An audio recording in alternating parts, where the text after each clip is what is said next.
Hello students.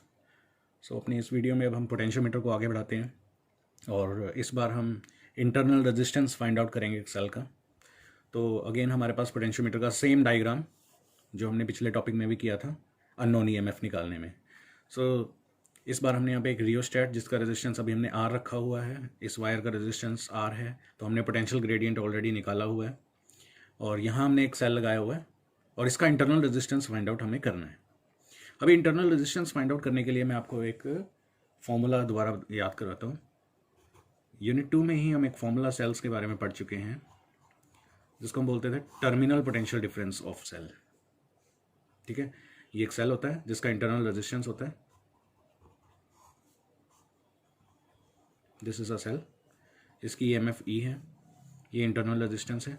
जब ये cell I current flow करवाता है इसमें से तो यहाँ एक पोटेंशियल ड्रॉप होता है डेवलप आई आर, और किरचॉफ रूल के अकॉर्डिंग जो टोटल वोल्टेज आती है वो आती है ई माइनस आई आर।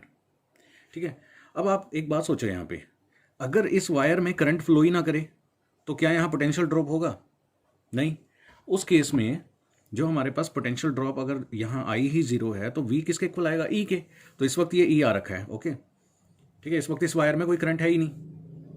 ठीक है, तो इस वक्त इसकी जो वोल्टेज है वो ई है और नल पॉइंट हमारे पास आ रखा है एल, मान लिया हमने। तो इस वक्त इसकी ईएमएफ कितनी है? एल नहीं, L1 मानते हैं। इस वक्त इसकी ईएमएफ है KL1। ठीक है, तो ये हमारा पहली सिचुएशन है। अभी इंटरनल रेजिस्टेंस फाइंड आउट करने के लिए मुझे इस पोर्शन में करंट देना पड़ेगा, लेकिन अगर मैं इस पोर्शन में करंट देता हूं तो मेरे पास नल पॉइंट नहीं आएगा, और नल पॉइंट नहीं आएगा तो मेरे पास ये फॉर्मूला अप्लाई नहीं होगा वोल्टेज निकालने का। ठीक है, तो अब मुझे एक ऐसी सिचुएशन यहाँ पे क्रिएट करनी है कि इस वायर में, इस सेल में करंट भी पहुंच जाए लेकिन इस वायर में ना आए। अब ऐसा कैसे हो सकता है? ऐसा ऐसे हो सकता है कि मैं इसको एक दूसरे पोर्शन की तरफ एक रेजिस्टेंस लगा देता हूँ यहाँ पे आर डैश विद अ की, इसे की के और इसे के डैश लिख देते हैं, नोट कैपिटल के तो हम इसे कर नहीं पाएंगे, K1, क्योंकि ऑलरेडी मैंने पोटेंशियल ग्रेडियंट को भी के से रिप्रेजेंट किया। तो जब हमने पहले की K1 की लगाई तब मेरे पास ईएमएफ आ रही थी KL1। अब ये जो नीचे सर्किट बना है मेरे पास, जैसे ही मैं यहाँ पे की अटैच करूंगा इस पोर्शन में करंट फ्लो करेगा, इस पोर्शन में करंट फ्लो करेगा लेकिन उस पोर्शन में नहीं करेगा। ठीक है, लेकिन जब नीचे वाले पोर्शन में करंट फ्लो करेगा तो हमारी इसकी ईएमएफ सेल की कम हो जाएगी। क्यों? यहाँ फॉर्मूला देखो कि जब करंट फ्लो करना स्टार्ट करता है सेल में तो ईएमएफ में से उसकी कुछ ना कुछ वैल्यू ड्रॉप हो जाती है। यानी कि अब मेरे पास अगर इस सेल की वैल्यू कम हो गई है ईएमएफ की, तो क्या नल पॉइंट अभी उसी जगह पे रहेगा? नहीं ना। अगर कम हो गई है तो नल पॉइंट हमारा थोड़ा सा शिफ्ट हो जाएगा टुवार्ड्स लेफ्ट, और अब ये जो नई लेंथ है नल पॉइंट की ये L2 मान लेते हैं। इस वक्त वोल्टेज कितनी है इसमें? अब ईएमएफ ना रह के वोल्टेज कितनी हो गई है? V, terminal potential difference. Null point कितना है? इसको इक्वेशन नंबर 1 और इसे इक्वेशन नंबर 2 बना लो। ठीक है, divide equation 1 by 2।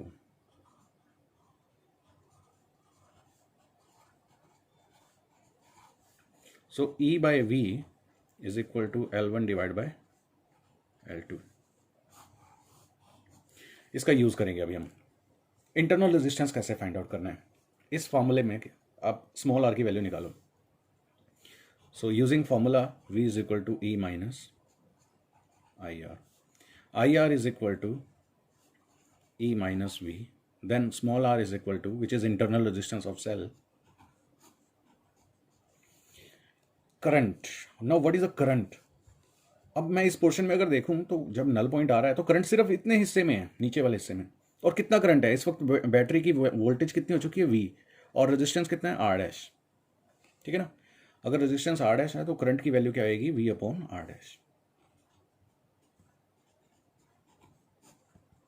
V upon R dash. मैं ये बातें लिख भी देता हूं कि R डैश क्या है? Resistance of secondary circuit. ठीक है ना, और कैपिटल आर हमारा क्या था? कैपिटल आर तो हमारा रियोस्टेट का रेजिस्टेंस था। खैर उसका हमें यहाँ पे कोई यूज़ नहीं होगा, एक बार पोटेंशियल ग्रेडियंट फाइंड आउट करने के बाद। तो ये इंटरनल रेजिस्टेंस का फॉर्मूला अभी तक ये बन रहा है मेरे पास। तो मैं इसे मॉडिफाई करके लिख सकता हूँ, R is equal to E/V -1 into R dash. Now what is the value of E/V? E/V is L1/L2. So small r is equal to L1 divided by L2 minus 1 into R dash. तो इस तरह से हम एक potentiometer में internal resistance find out करते हैं। तो ये थी डेरिवेशन। आपको सिर्फ नल पॉइंट्स, न्यूमेरिकल्स में आपको सिर्फ नल पॉइंट्स दिए जाएंगे कि जब हमने इस सेकेंडरी इक्वेशन में या पोर्शन में जब हमने की अटैच नहीं की थी तो नल पॉइंट आ रहा था। कुछ भी दे सकता है, वो 200 सेंटीमीटर दे सकता है, ठीक है। और जब हमने एक नीचे वाले सर्किट में की ऑन की तो हमारा नल पॉइंट कुछ और आ रहा है, 150 हो सकता है। तो 200 डिवाइड बाय 150 वो वैल्यू हम यहाँ पे पुट करेंगे, और कितना रेजिस्टेंस यूज़ किया है हमने नीचे इस पोर्शन में। ओके, तो इस तरह से हम पोटेंशियोमीटर का यूज़ करके इंटरनल रेजिस्टेंस फाइंड आउट करते हैं। नाउ अब इसके साथ ही हम एक और टॉपिक करते हैं, that is the comparing of EMF of the cell. So comparing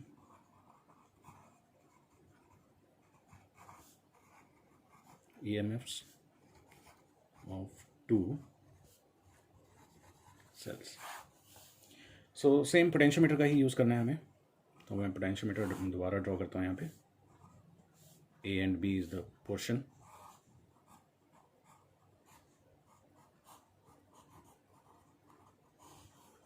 सो आप देख रहे होंगे डायग्राम तो सब में ही सेम चल रहे हैं। तो आपको कोई भी एक पोर्शन अगर आपको ड्राइव करने आ जाता है इसकी कोई भी एक एप्लीकेशन, तो डायग्राम की आपको कोई ज़्यादा दिक्कत नहीं आएगी, डायग्राम सेम है सबका।